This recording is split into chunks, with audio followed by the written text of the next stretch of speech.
Hi, you probably ask way too many questions. You probably keep asking how do I get ahead? How do I fix this situation? How do I get to my goals? It's a really lousy question. Let me explain. My name's Dane, and I want to welcome you to a place online where you'll get the bottom line for succeeding and living your best life. This is a daily tip from my book, Mistaken Identity, designed to help you let go of your fears so you can stop hiding and start living. Listen, this can happen fast. It's not complicated, and it doesn't have to be hard. So today I want to talk to you about this idea that we ask way too many questions when we're trying to get ahead. Your mistaken identity is what's asking all the questions. So you'll get an idea.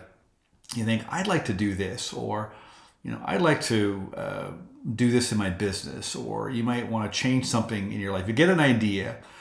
And if it's a good idea, then chances are you're going to have some opposition to it, because if you're not already doing it, it goes against your current mistaken identity, and your mistaken identity likes to throw up opposition. So think your mistaken identity is this cellmate. You get stuck in this prison of your own making, and then you get an idea on how you can break free and break out. And your cellmate says, well, you better maybe ask some questions here. You better get somebody's opinion. What we generally do, though, first is we run a bunch of questions through our mind. Like, how am I going to do this? How is this going to work? How is this possible? And so it's your mistaken identity that throws up all of these questions. Listen, you were engineered for success by your creator. If you really believe that and you really knew that, you wouldn't be asking a lot of questions. And if you did go to your creator, you don't have to ask how, you just have to listen how to get to where you want to go. You learn the best way to get ahead was to ask questions. You were taught to ask a lot of questions when you were young. Now, in my case, I had to be always asking a lot of questions in my own mind. I was always trying to evaluate, what do I do? Do I go left? Do I go right? Should I go this way? Should I do this? Should I do that? I did a lot of second guessing because I had to figure out how to stay safe. I was in situations, an environment where it was very challenging, very difficult. So I learned very quickly to, evaluate, move, and it's actually proved useful for me in my career. I'm a very critical thinker, but then I formed a habit of using it at the wrong time and asking myself way too many questions. So if you're like I was, analytical, overthinking, procrastinating, indecisive, stuck in fear, doubts, etc., it's probably because you're not using your forebrain properly. You're probably doing too much overthinking in order to try to get ahead and do what it is that you want to do. But you learn to do that, okay? That's not natural. We were taught to do that. What I went through was unnatural. And so I had to figure out how to survive. And so you just got to cut yourself some slack that you just learn to operate this way. And what it does is it causes your doubt and fear. I was talking to somebody today. They said, I'm really stuck in fear and I'm indecisive. I go, no, you got that backwards.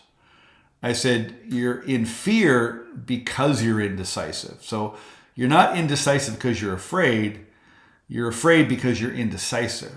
And so indecision, basically, you get an idea, like I said, something you want to do, something you want to fix, something you want to change. You get an idea, and if you don't decide right away with the information you have right away and start acting, and you go, I need to think about this, well, then you think about it, and you think about it, and you think about it, and you ask people for their opinion. And of course, their mistaken identity is going to throw up a bad opinion for you.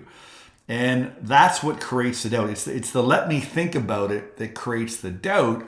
So the indecision creates the doubt. The two blend together to become fear. And so if you have doubts and fears, as you're watching this video or listening to this podcast of a situation, it's probably because you've been indecisive about it. And so we have to stop it. We got to stop operating that way. One of the chapters in my book, chapter 23, is called Stop It. And I open each chapter with a quote. This one starts with, change the way you look at things and the things you look at change. That's Wayne Dyer. And in the chapter, I talk about how I was taught this simple little strategy called thought stopping. I was thinking a lot of negative thoughts. I was asking a lot of questions. I had a lot of fear and doubt. I was indecisive. I was making up all kinds of rational lies rationalizing, rational lies to keep me stuck.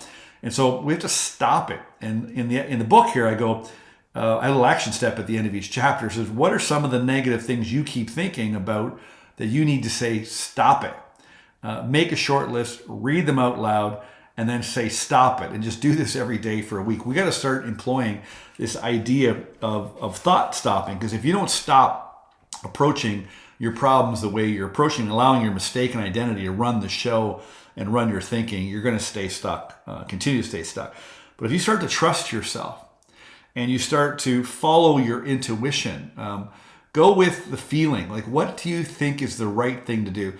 What's the worst that's going to happen? Yeah, you might make a little mistake, but you are going to learn. And so we have to just trust ourselves and our intuition and act from that place. And then you're going to see that you're right most of the time.